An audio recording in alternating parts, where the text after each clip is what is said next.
Hello, good morning. कैसे हैं आप सभी लोग? उम्मीद करता हूँ आप सभी होंगे। आप सभी का स्वागत है मेरे YouTube channel general knowledge world में, या यूँ कहें कि @GKW 1998 में। तो आप सभी को पता है कि एग्ज़ाम अब जैसे कि एसएससी सीपीओ का एग्ज़ाम हो चुका है। जैसे सभी को पता है कि सीपीओ का एग्ज़ाम जो था, सीपीओ एसआई का एग्ज़ाम, वो अब ख़त्म हो चुका है, ख़त्म हो गया। उसके बाद अब बारी है सीजीएल की। उसके बाद अब बारी किसकी है? सीजीएल की बारी है। सीजीएल है, सीएचएसएल है और एसएससी जीडी। तो उसके लिहाज से आप तैयारी कीजिए, बेहतरीन तैयारी करेंगे, बेहतर तरीके से सिलेक्शन हो जाएगा, कुछ की ज़रूरत नहीं पड़ेगी। तो इसी लिहाज से मैं आपके लिए लेके आया हूँ। अगर आप मेरे चैनल पर नए हैं तो पहले चैनल को सब्सक्राइब कर लें, चैनल को लाइक कर लें, शेयर कर लें, ज़्यादा से ज़्यादा लोग आप पहुँचा दें ये वीडियो, ताकि ज़्यादा लोग आप पहुँच सके, सभी का ये फ़ायदा हो सके। तो आज देखते हैं अपनी वीडियो। आज की क्वेश्चन इंपॉर्टेंट है, देखते हैं क्या है क्वेश्चन। पहला क्वेश्चन देखते हैं। पहला क्वेश्चन कहता है कि हाल ही में मेघा कयाक जो फेस्टिवल है कहाँ पर आयोजित किया गया? हाल ही में मेघा कयाक जो है, हाल ही में मेघा कयाक जो फेस्टिवल है वो कहाँ पर आयोजित किया गया है? अरुणाचल प्रदेश में, मेघालय में, हिमाचल प्रदेश में या उत्तराखंड में? तो इसका सही आंसर हमारा क्या होगा? इसका सही आंसर हमारा होता है जो मेघा कयाक जो फेस्टिवल है, एक तरीके का ये है। मेघा कयाक फेस्टिवल है, ये आयोजित किया गया था अभी कहाँ पर? ये आयोजित किया गया मेघालय में। मेघालय में ये आयोजित किया गया है। नेक्स्ट क्वेश्चन है हमारा। नेक्स्ट क्वेश्चन कहता है कि हाल ही में कहाँ पर सरस फूड फेस्टिवल 2022, हाल ही में कहाँ पर सरस फूड फेस्टिवल 2022 आयोजित किया गया है? तो कहाँ पे आयोजित किया गया है? तो अपना सही आंसर इसका क्या होगा? जो सरस फूड फेस्टिवल है वो कहाँ पर आयोजित किया गया है? तो सही आंसर इसका क्या होगा? देखिए, फेस्टिवल से और डांस फेस्टिवल है, डांस ही सब जरूर आते हैं क्योंकि स्टैटिक जीके में आते हैं, यही आजकल पूछी जा रही है। तो इसका आंसर बताने की कोशिश कीजिए कि सरस फूड फेस्टिवल 2022 कहाँ पर आयोजित किया गया? तो यह आयोजित किया गया था नई दिल्ली में। नई दिल्ली में इसका सही आंसर हो जाएगा। जबकि हम बात करें अभी हाल ही में पहली बार जो कोयले के लिए जो सम्मेलन हुआ, कोयला सम्मेलन जो हुआ है वो कहाँ पर हुआ है? कोयला सम्मेलन जो हुआ है वो भी हमारा दिल्ली में आयोजित किया गया है। जबकि हम बात करें अगर नाटो की, तो नाटो का नाट नहीं नाट इसका क्वेश्चन हम ऐसे देखते हैं कि यहाँ पे अभी देखो कि जो हमारे इंटरपोल की 90वीं सम्मेलन जो हुआ था, 90वां सम्मेलन हुआ है, वहाँ पे इंटरपोल ने एक कुछ जारी किया है, वो भी कहाँ पे हुआ? वो भी दिल्ली में आयोजित किया गया है। नेक्स्ट क्वेश्चन है हमारा कि इनमें से किस अभिनेता को चुनाव आयोग ने नेशनल आइकॉन बनाया है? इनमें से किस अभिनेता को चुनाव आयोग ने अपना नेशनल आइकॉन बनाया है? हम बात करें अगर चुनाव आयोग की, तो अनुच्छेद 324 में यह आता है, अनुच्छेद 324 में यह आता है।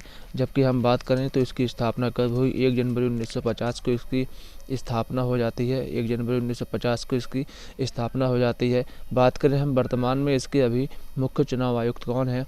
मुख्य चुनाव आयुक्त हैं अभी वर्तमान में कौन है? तो वो हैं अभी राजीव कुमार। तो वो हो जाते हैं अभी राजीव कुमार। जबकि पहले मुख्य चुनाव आयुक्त कौन थे? पहले चुनाव आयुक्त कौन थे? वो थे सुकुमार सेन। पहले कौन थे? वो थे सुकुमार सेन। सुकुमार सेन इसके पहले चुनाव आयुक्त हो जाते हैं। जबकि हम बात करें अपने क्वेश्चन की, तो क्वेश्चन हमारा क्या कहता है? तो इसका सही आंसर हमारा होता है पंकज त्रिपाठी।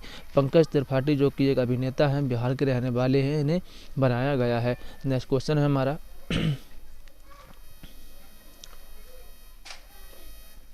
इनमें से IBS, ये है इब्सा मार, ये लिखा हुआ है, यहाँ गलती हो गई है। इब्सा मार करके यह लिखा हुआ है कि इब्सा मार जो सैन्य अभ्यास है उसका 7वां संस्करण है, वो कहाँ पर आयोजित किया गया है? भारत में, ब्राज़ील में, अफ्रीका में या अमेरिका में? तो इसका सही आंसर हमारा क्या होगा?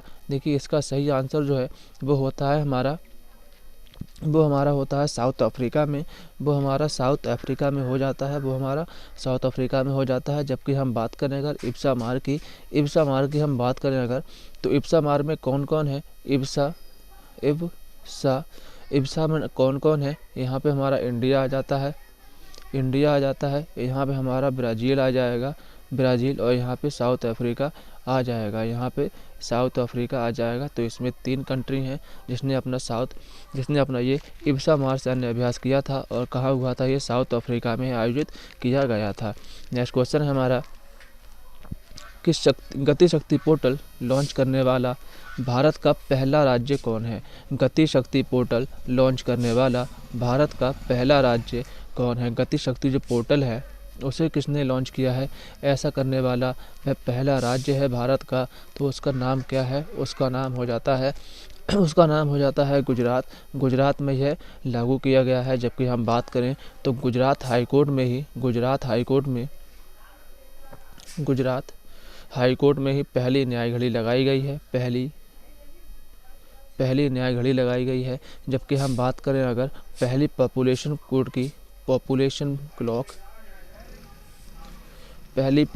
क्लॉक की बात करें तो यह लगाई गई है नई दिल्ली में यह लगाई गई है।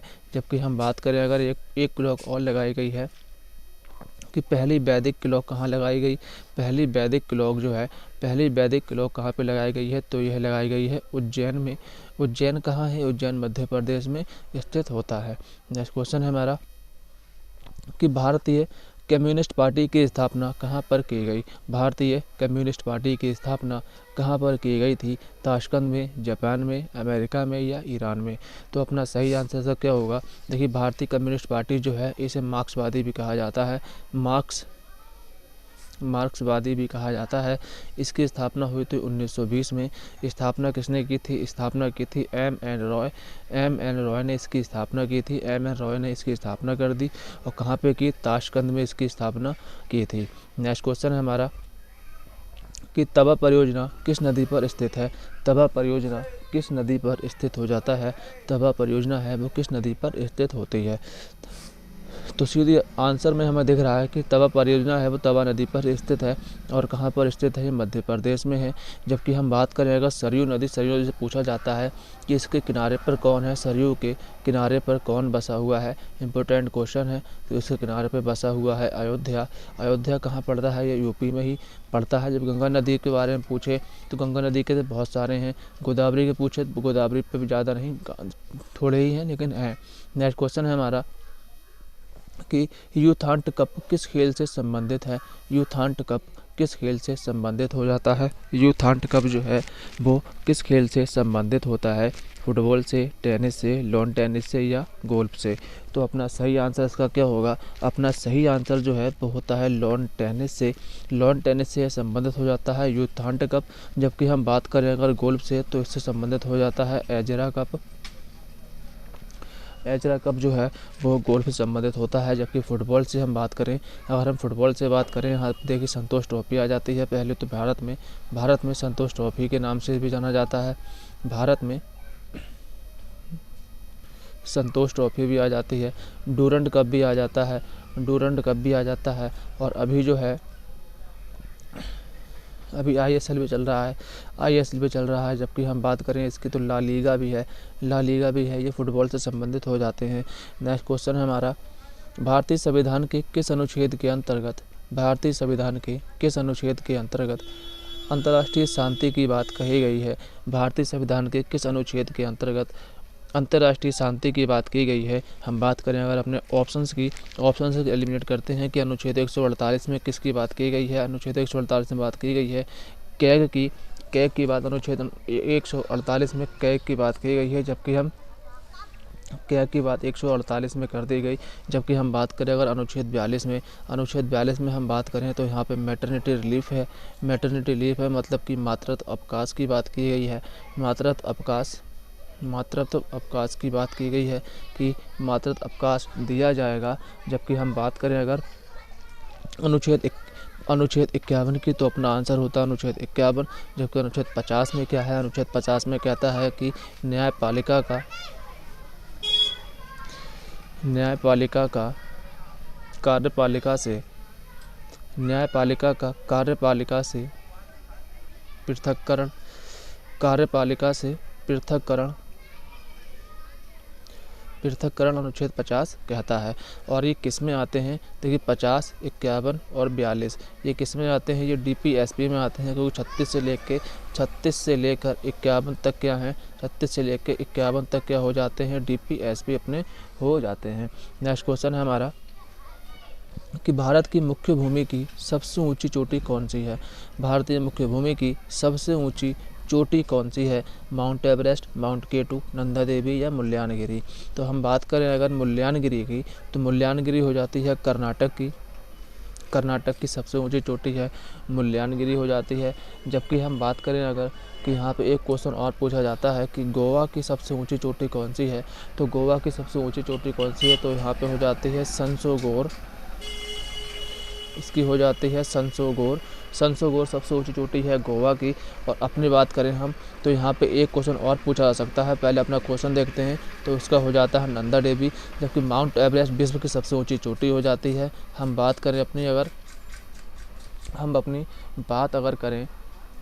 अपनी बात करें कि किसकी कहा था कि महाराष्ट्र की सबसे ऊंची चोटी कौन सी है? महाराष्ट्र की सबसे ऊंची चोटी कौन सी हो जाती है? तो यह हो जाती है कलसूबाई शिखर हो जाती है। जबकि हम बात करें अगर मध्य प्रदेश की सबसे ऊंची चोटी कौन सी हो जाती है? तो इसकी हो जाती है धूपगढ़, इसकी धूपगढ़ हो जाती है। जबकि हम बात करें अगर उड़ीसा की सबसे ऊंची चोटी हमारी कौन सी हो जाती है? उड़ीसा की सबसे ऊंची चोटी कौन सी हो जाती है? ये आप मुझे कमेंट में ज़रूर बताएं कि उड़ीसा की सबसे ऊंची चोटी कौन सी है। सबसे ऊंची चोटी उड़ीसा की कौन सी हो जाती है। नेक्स्ट क्वेश्चन है हमारा, सविनय अवज्ञा आंदोलन को कहाँ पर पूर्ण रूप से समाप्त किया गया था? सविनय अवज्ञा जो आंदोलन था, सविनय अवज्ञा आंदोलन के थोड़ा सा हिस्ट्री जान लेते हैं कि सविनय अवज्ञा आंदोलन जो था ये 1930 को स्टार्ट हुआ था, जिसे हम डांडी मार्च भी कहते हैं, जिसे हम डांडी मार्च भी कहा जाता है, 1930 को स्टार्ट हुआ था। इसे नमक सत्याग्रह भी कहा गया, नमक सत्याग्रह भी ये कहा गया। कहाँ से शुरू हुआ? ये गुजरात से शुरू हो गया। गुजरात से शुरू होता है 12 मार्च 1930 को शुरू होता है गुजरात से। गुजरात के साबरमती में एक जिला है साबरमती, गुजरात के साबरमती से शुरू होता है ये। और कहाँ तक? गुजरात से लेकर साबरमती तक जाता है। और नमक कानून तोड़ा जाता है गांधी जी के द्वारा नमक कानून तोड़ा जाता है और यह स्थापना की जाती है। जबकि एक स्थापना इसमें की गई कि नमक सत्याग्रह का संचालन करने के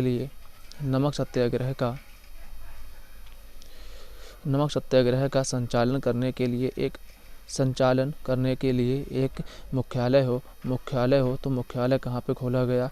मुख्यालय खोला गया शिबिरिम, जो कि आंध्र प्रदेश में स्थित है, जो कि आंध्र में स्थित हो जाता है। तो अपना आंसर इसमें क्या होगा कि सविनय अवज्ञा आंदोलन जो है इसे पूर्ण रूप से वापस कब लिया गया? अब थोड़ी सी इसमें भी चर्चा कर लें कि यहाँ पे हम बात करें तो 1933 में क्या हुआ? 1933 में इसे अस्थायी रूप से वापस लिया गया, अस्थायी वापस लिया गया था।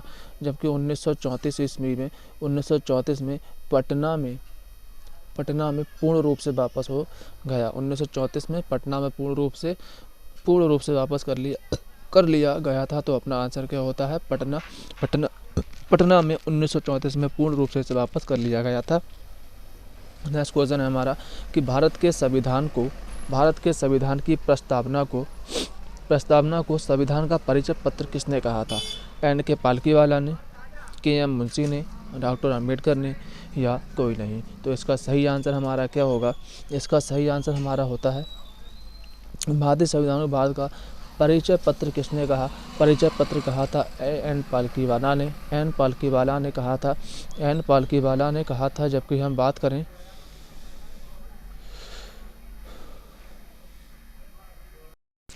तो परिचय पत्र जो कहा है वो A.N. पालकीवाला ने ही कहा था, A.N. पालकीवाला ने परिचय पत्र कहा था। जबकि हम बात करें यहाँ पे ये गलत थोड़ा लिख गया है, ये थोड़ा सा गलत लिख गया है। जबकि हम बात करें अगर, एक बात और भी किसी ने कही है कि राजनीतिक कुंजी किसने कहा है, राजनीतिक कुंजी किसने कहा है, राजनीतिक कुंजी भी किसी ने कहा, तो वो किसने कहा था, वो कहा था के.एम. मुंशी ने।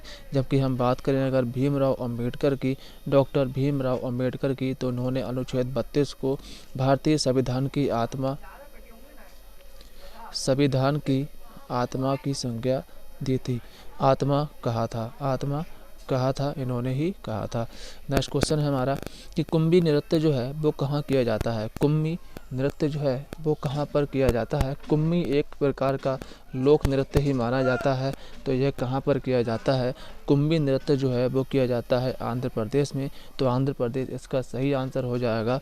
जबकि हम बात करें मध्य प्रदेश की, तो यहाँ पे माच होता है, यहाँ पे भगोरिया होता है, यहाँ पे माच होता है, यहाँ पे भगोरिया होता है, बहुत सारे नृत्य होते हैं। जबकि हम बात करेंगे तमिलनाडु की, तो यहाँ पे एक कुम्मी होता है। देखिए कुम्मी और कुम्मी में फ़र्क है, कुम्मी तमिलनाडु में होता है और कुम्मी आंध्र प्रदेश में होता है। कुम्मी होता है यहाँ पे, और यहाँ पे कोलट्टम होता है, कोलट्टम भी यहीं पर होता है, यहीं पर कावड़ी भी होता है। कावड़ी से एक नाम याद होगा कि यहाँ पे जो एक नृत्य है वो लावड़ी है। लावड़ी एक प्रकार का नृत्य भी है और एक प्रकार का गीत भी है। ये कहाँ से संबंधित है, ये संबंधित होता है महाराष्ट्र से।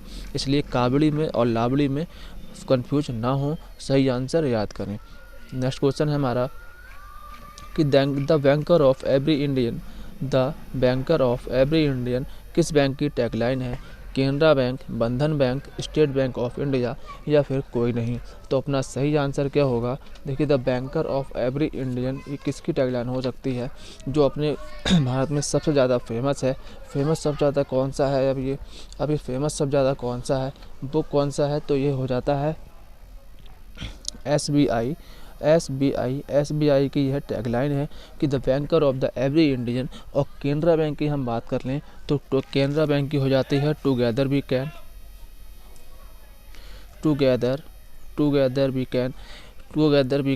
केनरा बैंक की हो जाती है। जबकि हम बात करें अगर बंधन बैंक की बात करें तो इसमें हो जाता है आपका भला सबकी भलाई, आपका भला और सबकी भलाई, आपका भला सबकी भलाई, इसकी टैगलाइन हो जाती है। नेक्स्ट क्वेश्चन है हमारा कि सिक्किम के लिम्ब समुदाय का पारंपरिक वाद्य नृत्य है।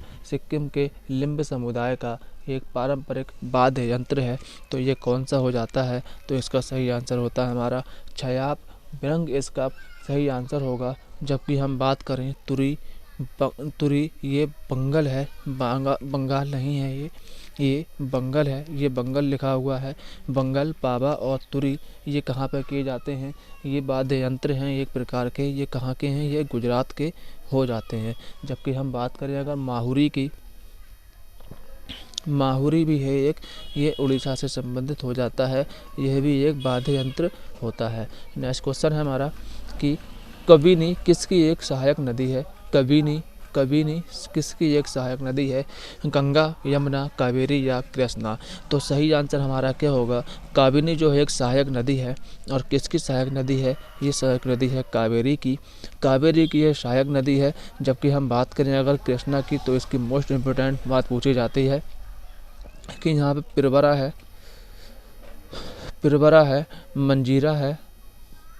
पिरबरा, मंजीरा, सिलेरू, ये इसकी सहायक नदियाँ हो जाती है। गंगा की सभी को पता होता है, यमुना की सभी को पता होता है। नेक्स्ट क्वेश्चन है हमारा कि शारदा अधिनियम किससे संबंधित था। जो शारदा अधिनियम है, शारदा अधिनियम आया कब था, तो यह 1929 में आया था। और शारदा अधिनियम 1929 में तो आ गया, लेकिन संबंधित किससे था, तो वो था बाल विवाह से संबंधित था। बाल विवाह संबंधित यह हो जाता है। नेक्स्ट क्वेश्चन है हमारा कि इंडिया आर्ट फेस्टिवल 2022 कहाँ पर मनाया गया। इंडिया आर्ट फेस्टिवल 2022 कहाँ पर मनाया गया, तो यह कहाँ पर मनाया गया। सबसे पहले ये बात कर लें कहाँ पे मनाया जाता है। ये मुंबई, बेंगलुरु और दिल्ली में मनाया जाता है। इस बार कहाँ पे हुआ है, नई दिल्ली में इसका आयोजन किया गया था। नेक्स्ट क्वेश्चन है हमारा वैदिक सभ्यता किस नदी के किनारे बसी थी? गंगा, सिंधु, सरस्वती या ब्रह्मपुत्र? देखिए अपनी बात करें हम तो यहाँ पे सब सरस्वती नदी के किनारे ये बसी हुई थी और सबसे पवित्र नदी भी इन्होंने ये इसी को माना है। और इसके इसके इसे इसे कहा जाता था नदी तामा। इसे नदी तामा कहा जाता था। इस नदी को नदी तामा कहा जाता था। जबकि इसका प्रवाह क्षेत्र जो था, जहाँ जहाँ पे ये बहती थी, तो उसे क्या कहा गया? उसे कहा गया देवकृत योनि। उसे कहा गया देवकृत योनि उसे कहा गया था। जबकि हम बात करें अगर गंगा की चर्चा सिर्फ और सिर्फ 3 बार की गई। सबसे ज़्यादा चर्चा भी इसी की गई है। नेक्स्ट क्वेश्चन तो नहीं है। उम्मीद करता हूँ आपकी वीडियो अच्छी लगी होगी, काम की लगे और फ़ायदे की हो। अगर आपके एग्ज़ाम रिलेटिव हो तो प्लीज़ वीडियो को शेयर करें, लाइक करें एंड सब्सक्राइब तो आपको ज़रूर करना है, ताकि आपके पास वीडियो जल्द से जल्द पहुंच सके और आप उसका फ़ायदा उठा सकें। तब तक मिलते हैं नई वीडियो में। तब तक आते हैं नई वीडियो के साथ। तब तक आते हैं नई तरीके के साथ। @1998 पे जाएं, लॉगिन करें एंड अपने सपनों को पूरा करें। तब तक मिलते हैं नई वीडियो में। तब तक के लिए बाय बाय, थैंक यू।